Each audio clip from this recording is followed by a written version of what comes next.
بسم اللہ الرحمن الرحیم۔ السلام علیکم۔ اردو کہانی سینٹر میں خوش آمدید۔ آج کے اس ویڈیو میں آپ کو ایک معصوم لڑکی کے اوپر بیتی دکھ بھری سچی کہانی سنانے چاہ رہی ہوں، لیکن کہانی سنانے سے پہلے نئے آنے والوں سے گزارش ہے کہ اردو کہانی سینٹر کو سبسکرائب کیجیے اور ہماری ویڈیو سب سے پہلے دیکھنے کے لیے بیل آئیکن کو کلک کیجیے۔ چلیے شروع کرتے ہیں کہانی۔ اس وقت میرا دوسرا بچہ پیدا ہونے والا تھا۔ میں اور میرا شوہر سودا لینے بازار جا رہے تھے۔ میں نے اپنے بیٹے حمزہ کو سینے سے لگایا ہوا تھا، مگر جیسے ہی میں نے گاڑی کا دروازہ کھولنے کے لیے ہاتھ آگے بڑھایا، مجھے لگا میرے پاؤں کسی نے بڑی مضبوطی سے پکڑ لیے ہوں۔ میں نے ایک دم چونک کر نیچے دیکھا تو کوئی آدھی جھلسی ہوئی شکل کا آدمی تھا۔ مجھے دیکھتے ہی بولا، تم کہاں جا رہی ہو؟ تم تو میری بیوی ہو نا؟ یہ کہہ کر اس نے مجھ سے میرا بچہ چھیننے کی کوشش کی اور بولا، یہ میرا بچہ ہے، تم اسے ایسے کیسے لے جا سکتی ہو اور خود کیسے کسی اور کی ہو سکتی ہو؟ میرا تو پورا وجود مارے خوف کے تھر تھر کانپ رہا تھا۔ اتنے میں میرا شوہر علی گاڑی سے نکلا اور اس شخص کو دھکے دے کر مجھے اور میرے بچے کو جلدی سے گاڑی کا دروازہ کھول کر اندر بٹھایا، خود اپنی سیٹ پر جا بیٹھا۔ ساتھ ہی وہ بڑبڑانے لگا کہ یہ کیسے پاگل لوگ ہیں، بلا وجہ دماغ خراب کر دیا۔ مگر وہ فقیر مسلسل دروازہ پیٹ رہا تھا۔ میرے دل میں جو خوف تھا وہ تو کسی اور چیز کا تھا۔ میں اس شخص کو آدھے جلے چہرے کے باوجود بھی ایک سیکنڈ میں پہچان گئی تھی۔ میرا پورا وجود پسینے سے تر تھا۔ سوچ بھی نہیں سکتی تھی کہ وہ اس طرح کبھی میرے سامنے آ کر کھڑا ہوگا۔ زندگی اس قدر ناممکنات پر مبنی ہوتی ہے، میں نے تو اس کا تصور بھی نہیں کیا تھا۔ سارے راستے میں نہ جانے کن سوچوں میں گم رہی۔ علی بھی یہی سمجھ رہا تھا کہ میں اس فقیر کی حرکت پر گھبرا گئی ہوں۔ سچ کہوں تو یہ بھی سچ تھا جسے میں اپنے آپ سے کہنے سے ڈرتی تھی۔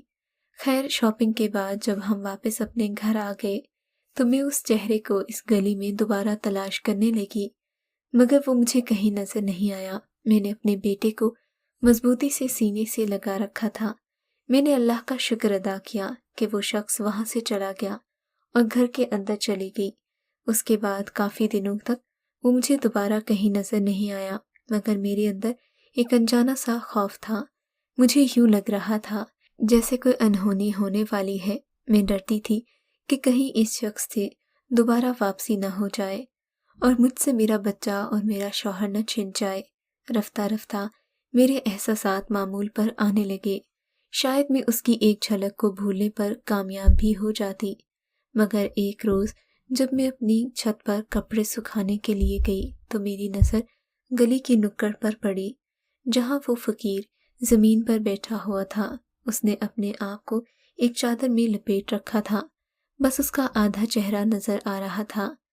میں اس کے آدھے چہرے سے جان گئی تھی کہ وہ کون ہے۔ میرے اندر ایک مرتبہ پھر سے خوف کی وہی لہر دوڑنے لگی۔ میں جلدی سے نیچے گئی اور بیٹے کو سینے سے لگائے اپنے کمرے میں آ گئی۔ میں نے دروازے کو کنڈی لگاتی تھی۔ میرا دل تھا کہ بڑی ہی زوروں سے دھڑک رہا تھا۔ میرا پورا وجود ٹھنڈے پسینوں سے بھر گیا تھا۔ ماضی کے کچھ واقعات میرے ذہن میں گردش کرنے لگے تھے۔ میں کسی طور پر بھی اپنی زندگی دوبارہ سے خراب نہیں کر سکتی تھی۔ مجھے یاد ہے ان دنوں میں نے اپنی دینی تعلیم مکمل کر لی تھی۔ گھر میں بچوں کو قرآن پاک کی تعلیم دیا کرتی تھی، جب ایک روز میرے لیے ایک بڑے گھر سے رشتہ آیا۔ لڑکا ڈاکٹر تھا۔ میرے ماں باپ بڑے ہی نیک اور دیندار تھے۔ میں بھی جوان ہو چکی تھی۔ انہوں نے اس رشتے کو مناسب سمجھا اور شادی کے لیے ہاں کر دی۔ سب کچھ معمول کے مطابق چل رہا تھا، مگر ابھی شادی کو 15 دن رہتے تھے جب اچانک ہمارے گھر میں عجیب سے واقعات ہونے لگے۔ ایک روز جب ہم نے میرے جہیز کے فرنیچر والا کمرہ کھولا تو ہماری نظر بیڈ کے پیروں پر پڑی جسے دیمک چاٹ گئی تھی۔ وہ تقریباً ٹوٹنے ہی والے تھے۔ انہیں دیکھ کر ہم سب کے چہروں کے رنگ اڑ گئے کہ اچانک یہ سب کیسے ہو گیا، کل تک تو ہر چیز ٹھیک تھی۔